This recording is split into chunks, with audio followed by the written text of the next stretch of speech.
Kufikiria upya matairi ya zamani, mapinduzi ya Geodyne Solutions katika uzalishaji wa nishati. Fikiria dunia ambapo matairi ya zamani yaliyotupwa na yenye vumbi yanageuka kuwa mafuta yanayoendesha ndege zinazopaa angani au malori yanayosafiri barabarani. Inaonekana kama ukurasa kutoka kwa riwaya ya sayansi ya kufikirika. Hadithi hii inaruka kutoka kwenye kurasa na kuwa ukweli shukrani kwa Geodyne Solutions na mpango wao wa ubunifu, matairi kuwa nishati. Hebu tuingie katika ulimwengu wa kubadilisha matairi na kugundua faida zake nyingi. Moja, kushughulikia tatizo la matairi. Kila mwaka mamilioni ya matairi yanakamilisha mzunguko wao wa maisha. Ikiwa ziachwa bila uangalizi, yanakuwa hatari za kimazingira, yakichukua ardhi kubwa, nafasi na maeneo ya kuzaliana kwa wadudu. Suluhisho la Geodyne linatumia taka hii, likibadilisha majanga ya kimazingira yanayoweza kutokea kuwa rasilimali za nishati zisizo na thamani. 2. Kuwezesha siku zijazo. Mafuta ya ndege. Usafiri kutajisikia kidogo zaidi kirafiki kwa mazingira unapogundua kwamba ndege unayokuwa ndani yake inapata nguvu, kwa sehemu, kutoka kwa matairi yaliyotumika upya.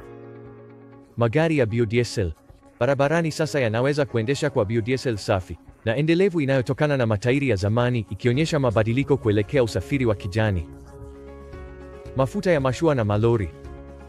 Sekta zetu za usafiri wa baharini na mizigo, ambazo ni sehemu muhimu katika uchumi wa dunia, zinaweza pia kunufaika na chanzo hiki cha nishati endelevu.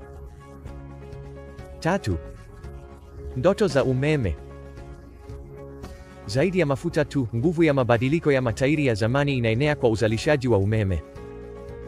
Fikiria nyumba na viwanda vinavyopatiwa nguvu na nishati inayotokana na matairi yaliyotupwa. Ni uendelevu na ubunifu vimeunganishwa pamoja. 4. Ufanisi wa kiuchumi na kimazingira.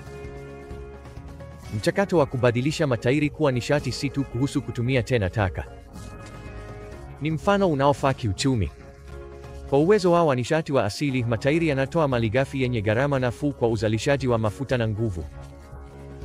Zaidi ya hayo, kupunguza idadi ya matairi kwenye dampo kunapunguza kwa kiasi kikubwa utoaji wa kaboni na uchafuzi wa mazingira. 5. Uundaji wa ajira na maendeleo ya ujuzi. Miradi hii ya ubunifu kwa hakika inasababisha uundaji wa fursa mpya za ajira. Mnyororo mzima unatoa fursa za ajira, kuanzia ukusanyaji na usafirishaji wa matairi ya zamani hadi usindikaji na kubadilishwa kwao. Zaidi ya hayo, hitaji la ujuzi maalum katika sekta hii ya kipekee linafungua njia kwa ajili ya programu za mafunzo na mipango ya maendeleo ya ujuzi.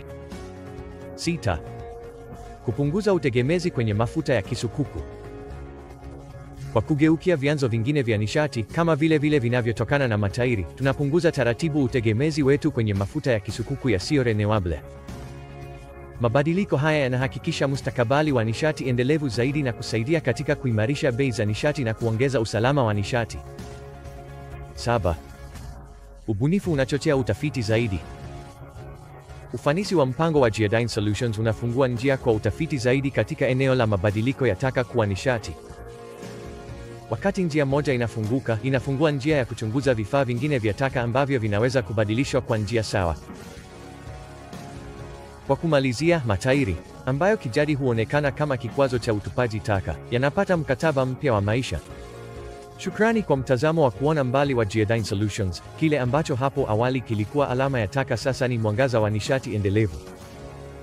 Tunaposafiri kwa gari au ndege, tukitumia nishati ya matairi ya zamani, hatuendi tu mbele, bali tunasafiri kuelekea kesho yenye kijani kibichi.